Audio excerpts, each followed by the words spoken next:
but let's look at these figures from you. I mean, I guess in connection to holidays as well, to coming out of lockdown, because we're all waiting, aren't we, to see these rates come down.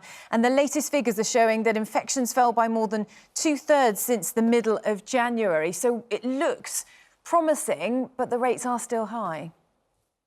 Yeah, morning, Charlotte. Morning, Alex. Yeah, some good news. This is a study coming out of Imperial College London. It looks at 85,000 volunteers who were swabbed to see whether they had the coronavirus. And it does show since January, the rates have come down by, on average, 2/3 across the country. Now, it does vary from region to region. The Southeast is doing particularly well. London has seen its rates drop by 80%. But as was the same in previous lockdowns towards the end, when we saw rates vary across the parts of the country, the northwest and Yorkshire and the Humber where I am, the rates aren't coming down as quickly. And it varies from age to age as well. So over 65s, the rates are coming down quickest there, the lowest rates in that age group. But people aged 18 to 24, even 5 to 12-year-olds, their rates are highest compared to other age groups. And ethnicity plays a factor again.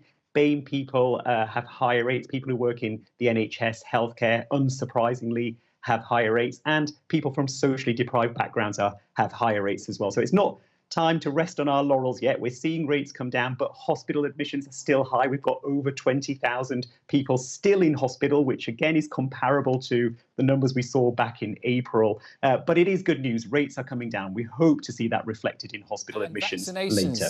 Vaccinations are still going well. Over 15 million people vaccinated, hundreds of thousands of people now having their second jab. So, there's still some way to go, but we are starting to see perhaps the light at the end of the tunnel.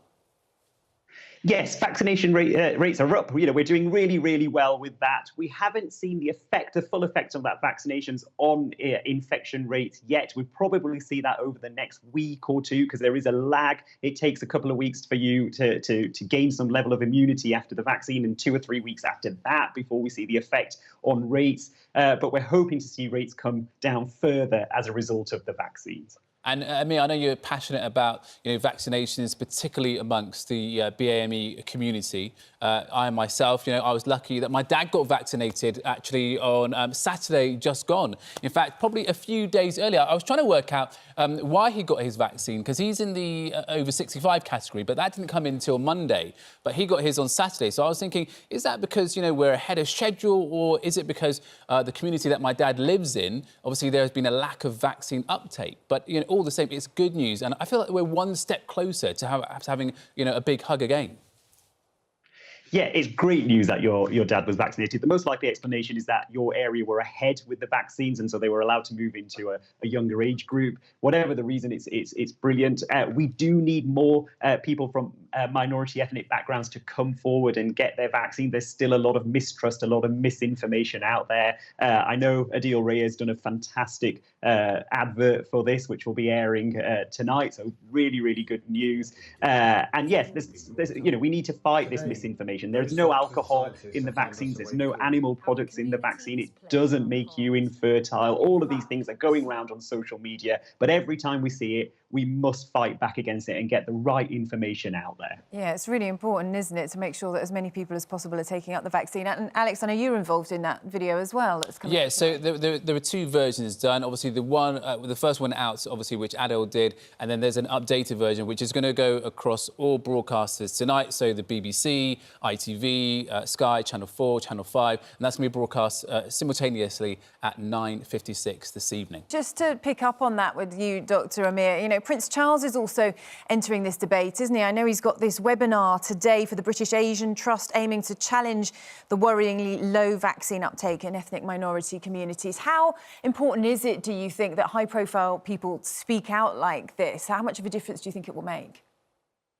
I think it'll make a big difference. There's a lot of respect amongst BAME people and for the royal family. My mum is a huge fan of the royal family, so I think if she sees Prince Charles, she's already had a vaccine, but she'll certainly be telling her friends that Prince Charles is saying get the vaccine. I think it does make a difference. I think the thing we've got to remember in all of this is that people from BAME backgrounds have played a massive part throughout this pandemic. They work in much higher proportions in key worker jobs, the NHS, taxi drivers, shopkeepers, all of those things that that have kept the economy and kept us going through the pandemic. And now we really want them to take up the vaccine. And we mustn't put blame on them for not taking up the vaccine. We've got to look at the reasons why, the historical reasons why people from these backgrounds feel discriminated against. But, you know, we've also got to thank them at the same time for the important part they've played throughout this pandemic, keeping us alive and keeping this country going. Yeah. And just before we move on, one thing I wanted to pick up on, actually, because you mentioned earlier about the rates amongst children with coronavirus and how,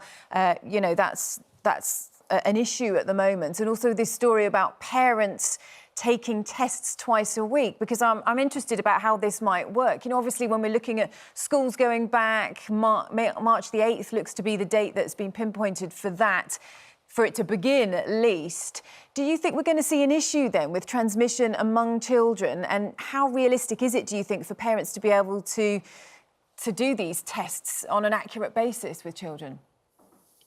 Yeah, so it's important to say, as always, that children, if they do get coronavirus, get mild or no symptoms at all. So it's the role in transmission. There was a study that was published in the journal Nature last year, which suggested particularly younger children don't play a massive part in transmission, but older children can do. So the front pages of some of the papers now say, if we want our children to go back to school, and we all do, and we want it to be safe for them and for the staff, it may be that we rely on these lateral flow, quick testing mechanisms. It may start off in schools, so schools may do them for secondary school children in particular initially, and then it will move to parents doing them at home twice a week. What we know about these lateral flow tests is it is very dependent on how well they are done. It does involve a swab going into the back of the throat and up the nose. And I've done those swabs in both children and adults. And I'll be honest with you, adults take it worse than children. You know, younger people are expecting the worst, and it's not as bad as they expect. Adults think it'll be fine, but actually it's a little bit more uncomfortable than they expect. I think there are videos out there to show you how it's done, and if it does get schools moving safely again, I think that's really, really important.